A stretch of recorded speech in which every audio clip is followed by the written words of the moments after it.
I never planned to disappear. I only wanted truth. For 5 years, she stood beside me. Belief is dangerous when untested. The idea came quietly, not from jealousy, but doubt. We were in the car, rain tapping. She smiled, then locked the screen too fast. That laugh stayed.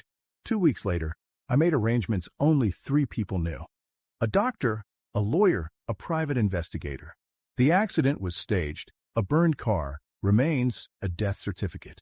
I watched the fire with cold eyes. I watched my own funeral from a hidden camera. She cried. She screamed my name. She collapsed. For a moment, I felt ashamed. Maybe I was wrong. Grief is loud only at first. Day 1, she wore black. Day 3, the house felt empty, except it didn't stay that way. Investigators sent photos, a man at our door. Day 5, she laughed. That cracked me. Grief doesn't move that fast, unless love left before death. I wasn't dead, but something inside me was. This test would destroy one of us. Sometimes the dead don't need graves. Only the living do. The house didn't feel like mine. I watched through the investigator's feed as the front door opened, our door. The one she said felt safer than anywhere. She stepped inside, heels clicking. She sighed, not grief, but tired, finally free.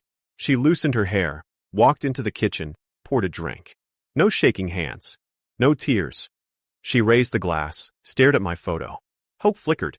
Then she spoke. 5 days, she said. That's all it took. I felt the words. She walked into our bedroom. Opened drawers I kept locked, finding documents, insurance, investment files. Her lips curved. That smile was familiar. The man arrived after midnight. He didn't knock. She opened the door before his hand touched it. They talked about trips, money, how long until everything was hers. He asked, "Do you miss him?" She paused, laughed. Miss? I was tired of waiting for him to become something. That was when the last piece of me shattered. While I planned a future, she waited for my end. They drank. They laughed. They planned. I sat alone, realizing the cruel truth. She didn't fail my test. She passed her own. Some mourn you. Others wait for your shadow to disappear. Investigator hesitated. There's something else you should see. File shows my old name. Years ago, I erased myself, changed identities, fled a world that ate people. She knew, not by accident or fate. She chose me from my past. Footage changed. She laughs with lawyer, signs unapproved papers as wife. Trust repeated. Sacrifices she recorded. Weaknesses I handed her. Final clip, hospital 5 days after death. She whispered lovingly. I knew you wouldn't disappear easily. Not betrayal, a hunt. I was the prize. Deadliest lies told by those who know your true name. I didn't rush back into the world. Instead, I stayed dead. For 5 days, I watched everything I once called mine move on without me. The investigator pulled more footage, bank logs, private recordings, access histories. Each file revealed a truth sharper than the last. Day 1 after my death. She cried. Loud. Convincing. Cameras caught her collapsing at the funeral rehearsal, clinging to my framed photo like a grieving widow. Even I almost believed it. Day 2. The tears stopped. She visited my office, not to mourn, but to unlock. My fingerprints were gone, but she knew the override code. She always did. She walked through my world like it already belonged to her. Day 3. My phone lit up again. Another hidden recording. A luxury hotel suite. Soft lights. Champagne. She wasn't alone. The man with her laughed too easily. He wore confidence borrowed from money he didn't earn. They toasted. To freedom, she said. To his death, the man replied. I felt nothing. Not anger. Not pain. Just clarity. Day 4. She sold shares. Quietly. Quickly. Assets I planned to grow for decades. Gone in hours. She signed with the same hand that once held mine. The investigator paused the video. She thinks you're gone forever, he said. Day 5. She stood on the balcony of my penthouse. Sunset behind her. Wind in her hair. She spoke into the city like it could hear her. I won, she whispered. That was the moment I decided. If she wanted a ghost, I would haunt every step she took. I wasn't coming back as her husband. I was coming back as the man she should have feared from the start. When you think someone is dead, you stop hiding your sins. I didn't return to my old life. I built a new one, quietly, deliberately, while the world continued believing I was 6 feet under. The investigator arranged a temporary identity for me. New documents, new accounts, no digital trail linking back to my former name. I became a shadow with resources, and shadows see things others miss. From this distance, I studied her patterns. She moved fast after my death, too fast for a woman in mourning. She replaced locks, changed staff, reassigned drivers. It wasn't grief, it was consolidation. She was securing territory, making sure no one could question her authority. But power gained in a hurry is often careless. She underestimated how much I knew her. I remembered her habits, the way she panicked when control slipped, how she trusted flattery more than facts, how she believed money erased consequences. Those flaws hadn't changed. If anything, they had grown sharper now that she thought she'd won. So I didn't confront her. I baited her.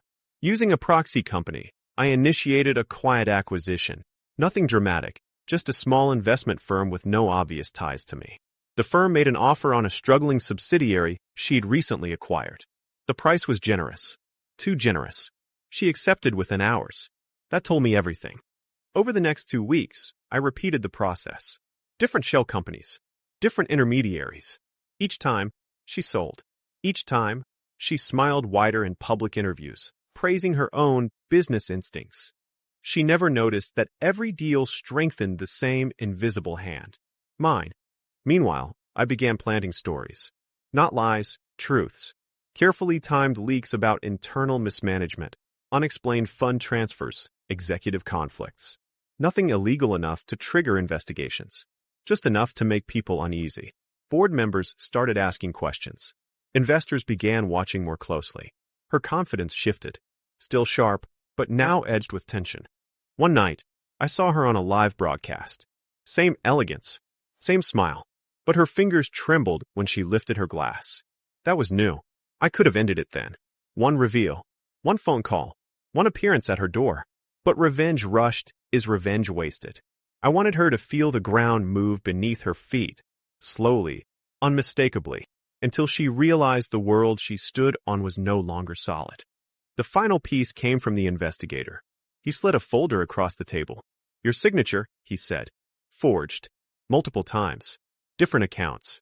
I looked at the pages. Perfect imitations. Almost flattering. She hadn't just betrayed me emotionally. She'd prepared to erase me financially. That night, I made the decision that changed everything. I wouldn't just take back what was mine. I would let her destroy herself, using the same confidence she believed made her untouchable. The most dangerous revenge is letting someone believe they're still winning. The first crack didn't come with a scream. It came with silence. On the morning of the 6th day, she woke up to a phone that wouldn't stop buzzing, but not with praise this time. Missed calls. Messages marked urgent. Emails flagged in red. She sat up slowly, the luxury apartment suddenly feeling unfamiliar. Too quiet. Too large. Like a stage after the audience had left. By the time she reached the office, the energy had changed. Conversation stopped when she passed. Smiles felt forced. Her assistant wouldn't meet her eyes. Where's the board? She asked. In a meeting, the assistant said, swallowing hard. Without us. Without us. That was new. Inside the boardroom, unfamiliar faces sat where loyal ones used to be. Papers were stacked neatly. Decisions already made. When she tried to speak, she was politely interrupted. We're restructuring, one of them said calmly. Ownership has shifted. Her laugh came out sharp and hollow. Shifted to who? A name was spoken, one she didn't recognize.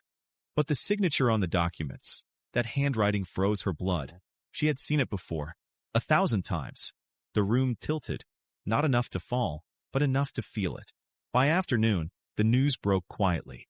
Assets transferred. Authority reduced. Influence questioned. No scandal yet, just erosion. Controlled. Surgical. She tried to call him, then remembered. He was dead. That night, alone again, she poured a drink she couldn't finish. Her reflection in the glass looked thinner, less certain. The power she wore like perfume was fading, and she didn't know why. Across the city, hidden behind a new name and an older truth, he watched. Not with satisfaction, with clarity. He had loved her once, trusted her completely, and now he was learning how easily loyalty shattered when no one was watching. The scariest moment isn't when everything falls apart. It's when you realize it's already falling and you can't stop it. The silence after that fateful meeting lingered. The city moved on, but for her, time had slowed. Every familiar space felt alien, echoing the ghost of who she used to be. At night, sleep offered no escape. She jolted awake, gasping. Her mind replayed fragmented nightmares. The man she mourned, alive, her betrayal, a grave. Guilt and panic consumed her. He kept his distance. From his rebuilt life, he watched her unravel. He expected anger, but found only quiet confirmation. The truth didn't need punishment. It simply revealed itself. One evening, she gathered courage to reach out. Outside his building, every step felt heavier. She rehearsed apologies, none honest enough. Fear and regret warred within her. She found him by a window. He didn't turn. "You don't need to explain," he said. Her voice broke. "I was wrong." He turned, eyes calm. "I know," he replied. "Just acknowledgement." She realized the distance was final, built from every small choice. She left without asking for another chance, understanding some doors don't close loudly. They simply stop opening. He moved forward with certainty. He learned, truth isn't revealed in crisis, but in absence. Now he had seen it clearly. The truth doesn't punish. It reveals. Her world peeled away slowly, cruelly in 5 days. Choices surfaced like oil on water. She thought people wouldn't notice. Grief excused everything. Lies were out louder than truth. Her new relationship didn't survive. He doubted her loyalty. Trust cracked. Love turned suspicious.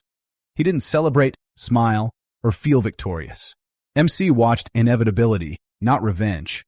She lost friends, reputation, future, never blaming him. Her heart was tested. At night, she stared at her phone, his name untouched, understanding her loss. MC moved forward cleanly. Some lose love, dignity, both, or everything in 5 days. The morning air was crisp. An envelope held the truth. Pictures, videos, messages, all confirming her betrayal. Anger, heartbreak, coalesced into cold clarity. The game ended. I had the pieces. I left my apartment, purposeful. The city was alive, oblivious. I walked to the cafe where we met, the place she chose to betray me. She was there, unaware. I approached. Surprise flickered, then realization. My calm gaze told her everything. I placed the envelope. 5 days, I said. You showed me who you are. Her face paled, guilt and panic. I stopped her. The envelope opened, evidence displayed. Shock to fear, then defeat. I tested you, I said. You failed. No coming back. She tried to reach for my hand, but I pulled back, rising. This ends now. Not with words, but reality. Goodbye. I turned to leave. Rain began to fall. I whispered, some people are chapters, not the story.